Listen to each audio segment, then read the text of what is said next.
Hi, ഇന്ന് വന്നിരിക്കുന്നത് recipe video ആയിട്ടല്ല കേട്ടോ.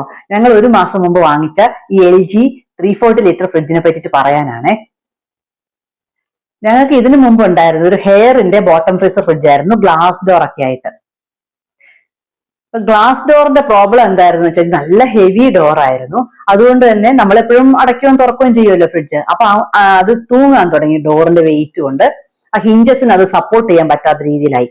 അപ്പൊ എന്ത് പറ്റുന്ന വെച്ച് കഴിഞ്ഞാൽ ഡോർ വരെ ക്ലോസ് ആവാതെയായി. അങ്ങനെ വന്നപ്പോ സർവീസ് സെന്ററിൽ നിന്ന് ആളെ വിളിച്ചപ്പോൾ അവരാണ് പറഞ്ഞത് ഒന്നുകിൽ ഡോർ മാറ്റണം, അല്ലാന്നുണ്ടെങ്കിൽ എന്തോ അവര് അതിന്റെ ഇടയിലെ ബുഷൊക്കെ വെച്ചിട്ട് തന്നു. പക്ഷെ എനിക്ക് അത്ര ഒരു കംഫർട്ടബിൾ ആയിട്ട് തോന്നിയില്ല. നല്ല ഫ്രിഡ്ജായിരുന്നു, നല്ല സ്പേഷ്യസ് ആയിട്ടുള്ള ഫ്രിഡ്ജായിരുന്നു. 320 ലിറ്റർ ആയിരുന്നെങ്കിൽ പോലും നല്ല പെർഫോമൻസ് ഒക്കെ ആയിരുന്നു. 6 വർഷം ഞങ്ങൾ അത് യൂസ് ചെയ്തിട്ടുള്ളൂ. ആ ഫ്രിഡ്ജ് ഞങ്ങൾ യൂസ് ചെയ്തത് കൊണ്ട് ബോട്ടം ഫ്രീസർ ഫ്രിഡ്ജിന്റെ കംഫർട്ട് നമ്മൾ ഒരുപാട് അറിഞ്ഞു. നല്ല കംഫർട്ടബിൾ ആണ് ബോട്ടം ഫ്രീസർ ഫ്രിഡ്ജ് ആകുമ്പോഴത്തേക്കും. ഒന്നിനും നമ്മൾ കുനിയണ്ട. അതായത് നമുക്ക് ഫ്രീസർ വല്ലപ്പോഴും അല്ലേ വേണ്ടു. ഇപ്പൊ ഫ്രീസർ താഴെ ഇരിക്കുന്നത് തന്നെയാണ് നല്ലത്. മറ്റ് നമ്മൾ സാധാരണ ഫ്രിഡ്ജ് പോർഷൻ മുകളിലാവുമ്പോഴാണ് നമുക്ക് പാത്രങ്ങളൊക്കെ എടുക്കാനും വെക്കാനും ഒക്കെ വളരെ കംഫർട്ടബിൾ ആവുന്നത്. അതുകൊണ്ട് തന്നെ ഞങ്ങൾ ബോട്ടം ഫ്രീസർ ഫ്രിഡ്ജാണ് അന്വേഷിച്ച് നടന്നത്. ബോട്ടം ഫ്രീസർ ഫ്രിഡ്ജ് ഉള്ളത് ഹെയറിനും LGക്കും മാത്രം. LG ഇപ്പൊ പുതിയതായിട്ട് ഇൻട്രൊഡ്യൂസ് ചെയ്തതാണ് ബോട്ടം ഫ്രീസർ ഫ്രിഡ്ജ്. അപ്പൊ അതുകൊണ്ട് തന്നെ 340 ലിറ്ററിന്റെ ഒരു ഫ്രിഡ്ജാണ് ഇപ്പൊ ഞങ്ങൾ വാങ്ങിച്ചിരിക്കുന്നത്. അത് ബോട്ടം ഫ്രീസർ ഫ്രിഡ്ജ് തന്നെയാണ്. ഫ്രിഡ്ജ് നല്ല അടിപൊളി ഫ്രിഡ്ജാണ്. അപ്പൊ അതുകൊണ്ടാണ് ഞാൻ ഫ്രിഡ്ജിനെ പറ്റിയിട്ടൊന്ന് പറയാൻ വന്നത്. പിന്നെ ഇതൊരു ഡിജിറ്റൽ ഡിസ്പ്ലേ ഒക്കെ ഉള്ള ഫ്രിഡ്ജാണ്. ഇതിൽ തിങ്ക് എന്ന് പറഞ്ഞ ആപ്പ് ഉണ്ട്. ആ ആപ്പ് നമ്മൾ ഇൻസ്റ്റാൾ ചെയ്ത് കഴിഞ്ഞാൽ, ഫോണിൽ ഇൻസ്റ്റാൾ ചെയ്ത് കഴിഞ്ഞാൽ നമ്മുടെ ഹോം വൈഫൈ ആയിട്ട് കണക്ട് ചെയ്ത് കഴിഞ്ഞാൽ ഈ ഫ്രിഡ്ജിന്റെ ടെമ്പറേച്ചർ ഒക്കെ നമുക്ക് ഫോൺ വഴി കൺട്രോൾ ചെയ്യാന്നാണ് പറയുന്നത്. ഞങ്ങൾ ആ ആപ്പ് ഇൻസ്റ്റാൾ ചെയ്തിട്ടില്ല ഇതുവരെ. പിന്നെ കൂടാതെ ഈ ഫ്രിഡ്ജിന്റെ ഡോർ തുറന്ന് കിടക്കുകയോ അതുപോലെ എന്തെങ്കിലും മാൽ ഫംഗ്ഷനിങ് ഉണ്ടെങ്കിലോ ഒക്കെ നമുക്ക് നോട്ടിഫിക്കേഷൻ കിട്ടുന്നതാണ്, ആ ആപ്പ് വഴി കിട്ടുന്നതാണ് പറയപ്പെടുന്നത്. കണ്ടോ, ഇതുപോലെ നമുക്ക് ടെമ്പറേച്ചർ നമുക്ക് ഡോറിൽ വെച്ചിട്ട് തന്നെ അഡ്ജസ്റ്റ് ചെയ്യാൻ പറ്റുന്നതാണ് ഡിജിറ്റൽ ഡിസ്പ്ലേയുടെ ഒരു പ്രത്യേകത. അത് പിന്നെ ഇപ്പൊ എല്ലാവർക്കും അറിയുന്ന കാര്യം തന്നെയാണ്, എല്ലാ ഫ്രിഡ്ജിലും ഇപ്പൊ അവൈലബിൾ ആണല്ലോ. അപ്പൊ ഇത് കണ്ടോ, ഈ 3 എന്ന് പറയുന്നത് നമ്മുടെ ഫ്രിഡ്ജിന്റെ ടെമ്പറേച്ചർ ആണ്, -18 എന്ന് പറയുന്നത് നമ്മുടെ ഫ്രീസറിന്റെ ടെമ്പറേച്ചർ ആണ്. അപ്പൊ ഇത് നമുക്ക് അഡ്ജസ്റ്റ് ചെയ്യാൻ പറ്റും. അപ്പം അവർ സെറ്റ് ചെയ്ത് വെച്ചിരിക്കുന്നത് 3 ഡിഗ്രി സെൽഷ്യസിലാണ് ഫ്രിഡ്ജ് സെറ്റ് ചെയ്ത് വെച്ചിരിക്കുന്നത്. അതുപോലെ ഫ്രീസർ -18 ഡിഗ്രിയാണ് സെറ്റ് ചെയ്ത് വെച്ചിരിക്കുന്നത്. നമുക്ക് ഫ്രിഡ്ജിന്റെ സെറ്റിംഗ്സ് മാറ്റണമെന്നുണ്ടെങ്കിൽ ഇവിടെ 2 ഓപ്ഷൻസ് ഉണ്ട്, ഫ്രിഡ്ജ് എന്നും എക്സ്പ്രസ് ഫ്രീസ് എന്നും പറഞ്ഞിട്ടുള്ള ഓപ്ഷൻസ് ഉണ്ട്. അതിൽ ഫ്രിഡ്ജിൽ ക്ലിക്ക് ചെയ്ത് കഴിഞ്ഞാൽ അപ്പൊ കണ്ടോ, ഇതിന്റെ ടെമ്പറേച്ചേഴ്സ് ഇങ്ങനെ മാറിക്കൊണ്ടേയിരിക്കും. 3 ഡിഗ്രി 2 ഡിഗ്രി ഓട്ടോമാറ്റിക്കലി 7 വരെ പോയിട്ട് പിന്നെ താഴോട്ട് വന്നുകൊണ്ടേയിരിക്കും. ഇപ്പൊ 7 വന്നു, ഇനി 6 5 4 3.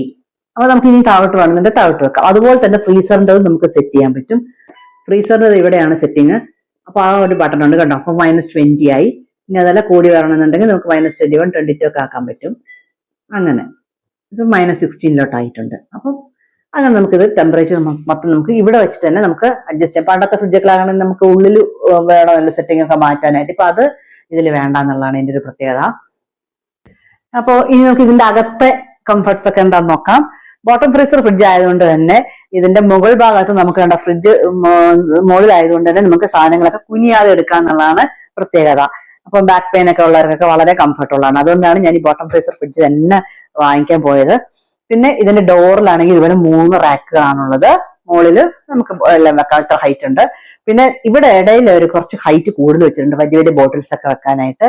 പിന്നെ എഗ് ട്രേകള് താഴെയാണ്. എഗ് ട്രേ നമുക്ക് എവിടെ വേണമെങ്കിലും പ്ലേസ് ചെയ്യാം. ഞാൻ താഴെ വെച്ചെന്നേ ഉള്ളൂ, കാരണം ഇവിടെ നമുക്ക് വെക്കാൻ പറ്റത്തില്ല. പിന്നെ ഏറ്റവും ടോപ്പിൽ എഗ് ട്രേ വെച്ച് കഴിഞ്ഞാൽ എടുക്കുമ്പോൾ നീ വീണാലോ എന്ന് വെച്ചിട്ട് ഞാൻ താഴെ വെച്ചെന്നേ ഉള്ളൂ. എഗ് ട്രേ ഒക്കെ ഇപ്പൊ പക്ഷേ ഫ്രിഡ്ജ് വലുതാവുന്ന തോറും എഗ് ട്രേകളൊക്കെ ചെറുതായിട്ട് വരികയാണ്.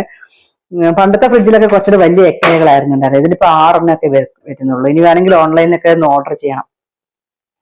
അപ്പൊ ഇതാണ് ഡോറിന്റെ കാര്യങ്ങള്. പിന്നെ ഡോറ് നമ്മുടെ ഹെയറിന്റെ പോലെ അത്ര ഹെവി ഡോർ അല്ല, നല്ല ലൈറ്റ് ഡോറാണ്. ഇതാണെങ്കിൽ 3 റാക്കുകളുണ്ട്. ഒരു 6.5 7 6.5 ഇഞ്ച് ഹൈറ്റ് വെച്ചിട്ടാണ് ഓരോന്നും ഉള്ളത്. പിന്നെ ഇതിലുള്ളത് ഒരു സാധനം ആണ് ഈ റാക്ക്, വൈൻ റാക്കാണ്. വൈൻ ബോട്ടിൽസ് വെക്കാനുള്ള റാക്കാണ്. ഇത് വേണമെന്നുണ്ടെങ്കിൽ നമുക്ക് റിമൂവ് ചെയ്ത് വെക്കാവുന്നതാണ്. ഇത് അത്ര ആവശ്യമില്ലാത്തവർക്ക് ഇത് മാറ്റി വെക്കാവുന്നതാണ്. അപ്പൊ ഇതൊക്കെയാണ് ഇതിന്റെ കംഫർട്ട്സ്. ഇനി അടുത്തത് പറയാനാണെന്നുണ്ടെങ്കിൽ ഇതിൽ 2 ബോക്സ് വരുന്നുണ്ട്. അത് നമ്മുടെ ഹെയറിന്റെ ഫ്രിഡ്ജിലും ഈ 2 ബോക്സ് ഉണ്ടായിരുന്നു. ഈ 2 ബോക്സ് ഇപ്പം ചില ഫ്രിഡ്ജുകളിലൊക്കെ 1 ബോക്സേ ഉള്ളൂ. പക്ഷെ എനിക്ക് 2 ബോക്സ് വേണമെന്നുള്ളതുകൊണ്ട് തന്നെയാണ് ഞാൻ കുറെ അന്വേഷിച്ച് നടക്കേണ്ടി വന്നത്. ഇത് വെജിറ്റബിൾ ട്രേ ആണ്. ഇതില് നല്ല സ്പേസ് ഉണ്ട്. പക്ഷെ എനിക്ക് തോന്നുന്നു ഇതിന്റെ വെജിറ്റബിൾ ട്രേ, ഈ ട്രേ ഹെയറിന്റെ ആയിരുന്നു കുറച്ചുകൂടി ഹൈറ്റ് ഉണ്ടായിരുന്നത്. പക്ഷെ ഇവര് ഇതിൽ ഹൈറ്റ് കൂട്ടിയിട്ടുണ്ട്, ഇതിന്റെ ഹൈറ്റ് കുറച്ചു. ഇത് ഫ്രൂട്ട് ആൻഡ് വെജിറ്റബിൾ ട്രേ തന്നെയാണ്. ഇത് രണ്ടും നമുക്ക് ഇഷ്ടംപോലെ സാധനങ്ങൾ ഇതിന്റെ അകത്ത് വെക്കാം. ഞാൻ പക്ഷെ ഇതിന്റെ അകത്ത് ഇപ്പം അത്രയില്ല, ഞങ്ങൾക്ക് അത്രയും ഫ്രൂട്ട്സും വെജിറ്റബിൾസും കുറവായതുകൊണ്ട് ഞാൻ ഇതിൻ്റെ അകത്ത് മുഴുവൻ വേറെ റവ, മൈദ, അതുപോലെ ബേക്കിങ്ങിൻ്റെ ഉള്ള സാധനങ്ങൾ, ബേക്കിംഗ് സോഡ, ബേക്കിംഗ് പൗഡർ അതുപോലെയുള്ള കാര്യങ്ങളൊക്കെയാണ് ഞാൻ വെച്ചിരിക്കുന്നത്. കണ്ടോ, ഇതിപ്പോ ഡോർ തുറന്നു വെച്ചിരിക്കുമ്പോൾ ഉള്ള ഒരു ബീപ്പ് സൗണ്ട് കേട്ടല്ലോ. ആ ഡോർ തുറന്നു വെക്കുമ്പോൾ ഇങ്ങനെ ഒരു ബീപ്പ് സൗണ്ടും കൂടെ ഇതിന് കേൾക്കുന്നുണ്ടേ. അപ്പം നമ്മൾ അറിയാതെ ഇതിന് ഡോർ തുറന്നിട്ട് പോയാൽ, വേറെ മുറിയിലൊക്കെ പോയാൽ ഇത് ഒച്ച ഉണ്ടാക്കുന്നത് വലിയ ഉപകാരമാണ്. ഇത് ഫ്രീസറാണ്. ഫ്രീസറിൽ ഡോറിലൊന്നും വെക്കാൻ പറ്റില്ല, കാരണം ഇത് ബോക്സ് ആണ് ഇവിടെ വെച്ചിരിക്കുന്നത്. നല്ല ഹൈറ്റ് ഉള്ള ബോക്സ് ആണ്. അത് നമ്മുടെ ഹെയറിനും ഇതേപോലത്തെ തന്നെ ഒരു ബോക്സ് ഉണ്ടായിരുന്നു കേട്ടോ. ഒരുപാട് സാധനങ്ങളൊക്കെ ഇതിൻ്റെ അകത്ത് വെക്കാൻ പറ്റും.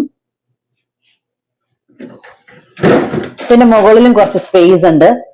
പിന്നെ ഇതൊരു ഐസ് ട്രേ, നമുക്ക് ഡിറ്റാച്ചബിൾ ആയിട്ടുള്ള ഐസ് ട്രേ ആണ്. നമുക്ക് ഇങ്ങോട്ട് എടുക്കാൻ പറ്റും, ഇങ്ങനെ എടുക്കാൻ പറ്റുന്ന ഒരു ഐസ് ട്രേ ആണ്.